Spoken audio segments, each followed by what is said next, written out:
ഭാരതത്തിലെ മഹാക്ഷേത്രങ്ങളിൽ ഒന്നാണ് ഗുരുവായൂർ.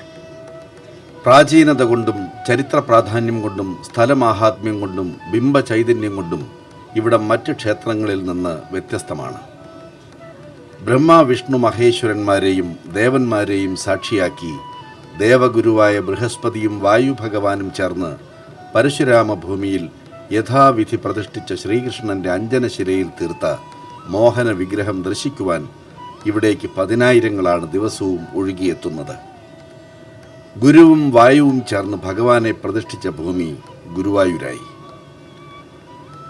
മായ കൊണ്ടും ലീല കൊണ്ടും കരുണ കൊണ്ടും കാരുണ്യം കൊണ്ടും ഭഗവാൻ ഇവിടെ നിത്യവും വാണരുളുന്നു. ആനക്കമ്പക്കാരനാണ് ഗുരുവായൂരപ്പൻ. ഗജവീരന്മാരുടെ തുമ്പിയും കൊമ്പും മസ്തകപ്പൊക്കവും വായുകുംഭവുമെല്ലാം നോക്കി ആസ്വദിച്ച് സ്വയം മറന്നുപോകുന്നയാൾ. മുറം ചെവികൾ വീശിയും ശിരസ്സാട്ടിയും ചിഹ്നം വിളിയോടെ തുമ്പി ഉയർത്തി വന്ദനം പറയുകയും ഒക്കെ ചെയ്യുന്ന ഗജവീരന്മാരുടെ പിന്നാലെ ഓടിക്കളിക്കുന്ന ഭഗവാനെ സ്വപ്നത്തിൽ ദർശിച്ച് സായുജ്യമടഞ്ഞ എത്രയോ ഭക്തരുണ്ട്. ഭക്തജനലക്ഷങ്ങൾ അണമുറിയാതെ ഒഴുകുന്ന ഈ സന്നിധിയിൽ എന്നും ഉത്സവമാണ്. പൂർണ്ണത്ര ഈശ്വരനായ വിഷ്ണുവാണ് ദൈവങ്ങൾക്കിടയിലെ മറ്റൊരു പ്രമുഖനായ ആനക്കമ്പക്കാരൻ.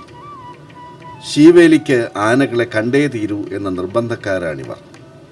നിത്യപൂജയിൽ ഉൾപ്പെടുന്ന 3 ശീവേലിയാണ് ഗുരുവായൂരിലുള്ളത്.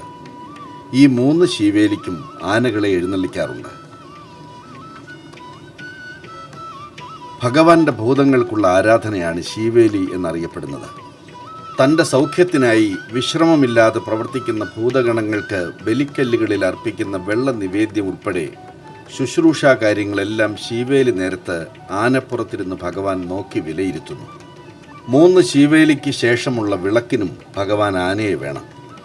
ശീവേലിക്ക് എഴുന്നള്ളിക്കുന്ന ആനയ്ക്ക് എന്തെങ്കിലും ആരോഗ്യ പ്രശ്നങ്ങൾ ഉണ്ടായാൽ പകരം എഴുന്നള്ളിക്കുവാൻ കൊണ്ടുവരുന്ന ആന ഉൾപ്പെടെ വിളക്കിനായി എത്തുന്ന 3 ആനകൾ കൂടി ചേർത്ത് ദിവസവും 5 ആനകളെ കൺകുളിർക്ക കണ്ടാണ് ഭഗവാൻ സായുജ്യമടയുന്നത്. ഇതിൽ നിന്നും മനസ്സിലായില്ലേ കണ്ണൻ്റെ ആനസ്നേഹം?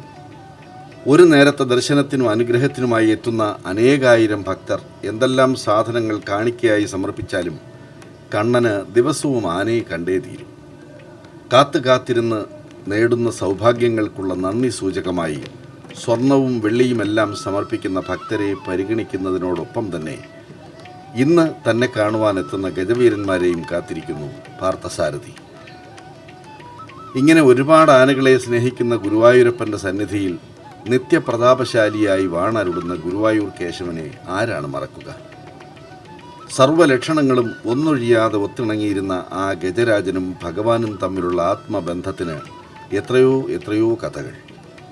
പരമസാത്വികനായി അമ്പലമുറ്റത്തു നിന്ന് പോലും മാറാതെ ജീവിച്ച ആ ഗജശ്രേഷ്ഠൻ്റെ പിന്മുറക്കാരുടെ താവളമാണ് പുന്നത്തൂർ കോട്ട.